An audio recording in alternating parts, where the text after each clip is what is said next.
کہ فرعون نے ان کو کہا کہ تم اب موسیٰ کا ساتھ دینے لگے ہو تو میں تمہیں یہ کہتا ہوں، میں حوالہ پڑھتا ہوں، لَأُقَطِّعَنَّ أَيْدِيَكُمْ وَأَرْجُلَكُمْ مِنْ خِلَافٍ ثُمَّ لَأُصَلِّبَنَّكُمْ أَجْمَعِينَ۔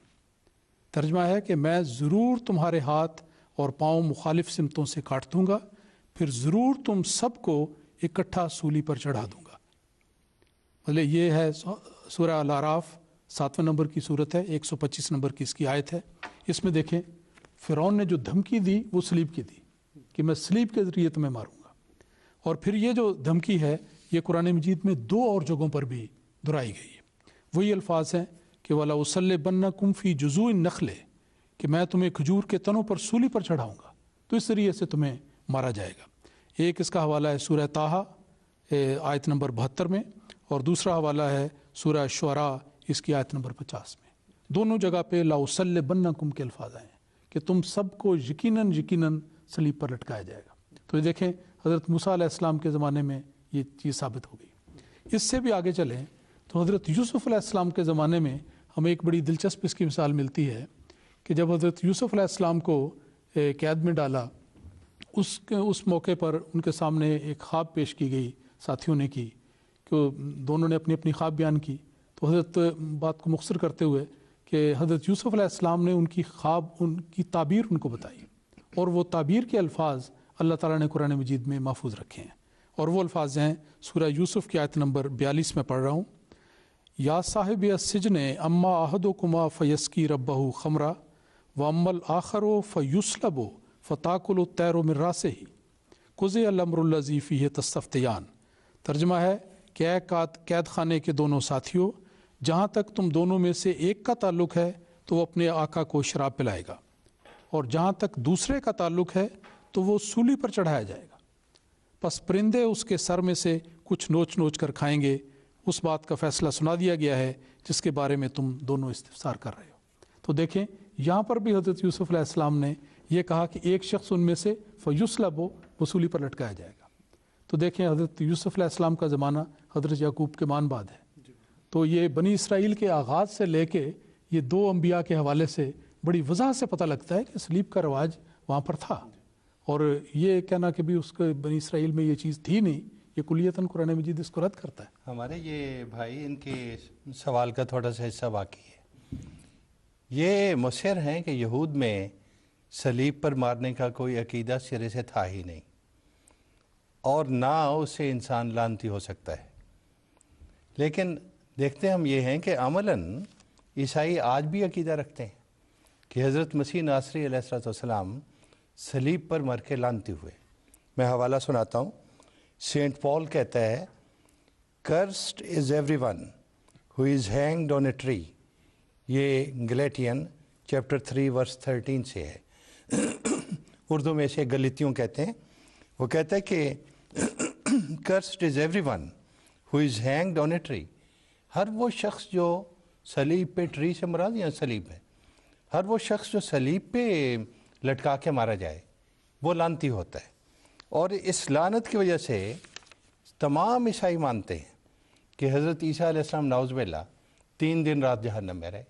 آج بھی عیسائیوں کا عقیدہ ہے، اور پھر یہ بھی انہی کا عقیدہ ہے کہ اسی جہنم کے نتیجے میں ہمیں اس گناہ سے نجات ملی جو پیدائشی طور پہ ورثے میں ہمیں آدم کے وقت سے ہم میں چلا آ رہا تھا۔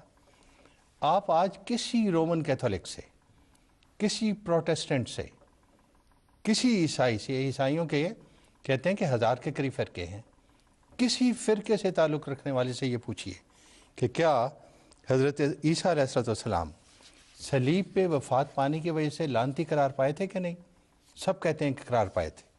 عیسائیوں کے جیسے میں نے عرض کیا اتنے فرقے ہیں، سب کا یہ ایک ہی عقیدہ ہے کہ عیسیٰ علیہ السلام نے جان دے کے ہمیں گناہوں سے بچایا۔ ہمارے یہ بھائی انہوں نے ایک حوالہ اور دیا ہے کہ جوزیفس جو ہے مشہور ہسٹورین ہے اپنے وقت کا، اس نے حضرت عیسیٰ علیہ السلام کے بارے میں ان کے اس خیال کی تائید کی ہے۔ اب جوزیفس جو ہے آصف صاحب، وہ حضرت عیسیٰ علیہ السلام کے واقعہ صلیب کے 3-4 سال بعد پیدا ہوتا ہے، ٹھیک ہے، بڑا مشہور ہسٹورین ہے۔ 101 عیسوی میں اس کی وفات ہوتی ہے۔ ہم دیکھتے یہ ہیں کہ لعنتی صلیبی موت کو عیسیٰ علیہ السلام کے زمانے تک یہود نے اپنی ٹریڈیشن میں شامل کر لیا تھا.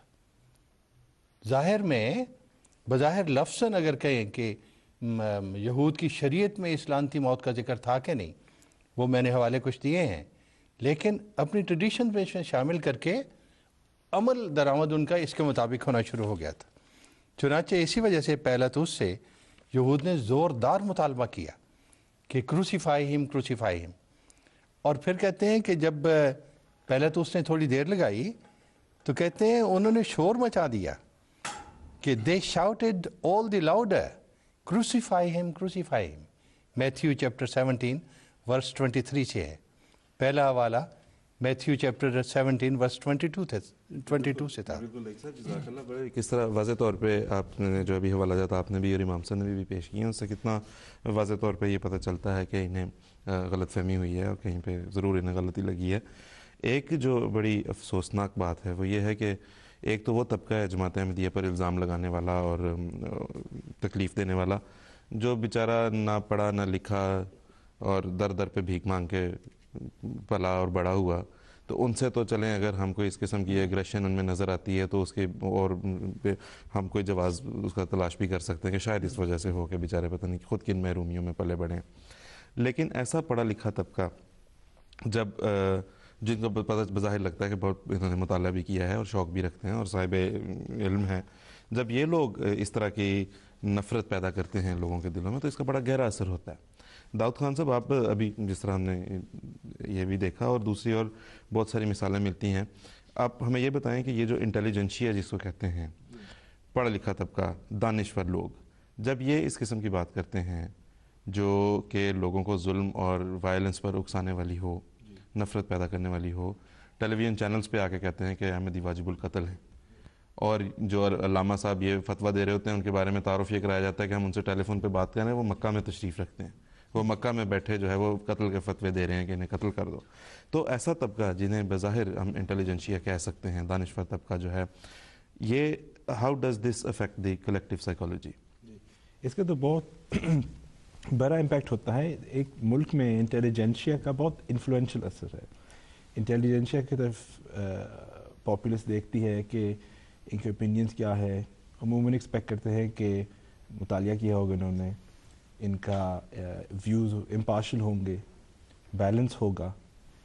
لیکن اگر ہسٹوریکلی دیکھا جائے تو خاص طور پہ پاکستان کی ہسٹری میں بار بار ایسے مثال سامنے آتے ہیں جن لوگوں کو بہت اونچا پاکستانی ہسٹوریکلی سمجھا جاتا ہے، ان کے اگر آپ ہسٹری دیکھیں تو ان میں بھی ایسے مس گائیڈ کرنے کی کوشش کرتے ہیں لوگوں کو، عام لوگوں کو. میں دو مثال میں دیتا ہوں. ایک تو ہے مشہور تو علامہ اقبال صاحب، ان کا پاکستان میں تو ایسا ایک سٹیٹس ہے اس وقت کہ ان کے نام پہ ایک دن بھی منایا جاتا ہے، 9 نومبر منایا جاتا ہے پاکستان میں. ان کے نام پہ انٹرنیشنل ایئرپورٹ ہے، انٹرنیشنل میوزیم ہے، یونیورسٹیز، میڈیکل ریسرچ انسٹیٹیوشنز. انہیں حکیم الامت کہا جاتا ہے. بالکل، ہاں جی بالکل. تو ان کے بہت اونچا ان کا مقام دیا گیا ہے پاکستان میں. ان کے بارے میں اگر دیکھا جائے ہسٹوریکلی، اگر ان کو ٹریس کریں، ان کی جو کامنٹری ہے خاص طور پہ جماعت احمدیہ کے بارے میں، شروع میں بہت انہوں نے جماعت احمدیہ کے حق میں بات کی ہے. ڈیٹیل وہ بھی بیلنس تھا، اس میں فرمایا تھا کہ مطلب جماعت احمدیہ ایک ایسا نمونہ مثال ہے اسلام کا کہ کوئی اور ایسے نظر نہیں آتا دنیا میں. اور ساتھ مثلا حضرت مسلم موعود کا نام انہوں نے ہی پیش کیا تھا کشمیر کمیٹی کے لیے. تو اس لیے ان کا جو شروع میں ایک بیلنس ویو، ایک امپارشل ویو جب دے رہے تھے، اور بھی اوپینینز بھی انہوں نے پیش کیے تھے، لیکن اس میں یہ بہت کلیئرلی انہوں نے یہ باتیں بتائی ہیں. اب جس طرح ان کا پولیٹیکل انفلوئنس بڑھتا گیا، جس طرح وہ پولیٹیکل سکیلز کے اوپر جاتا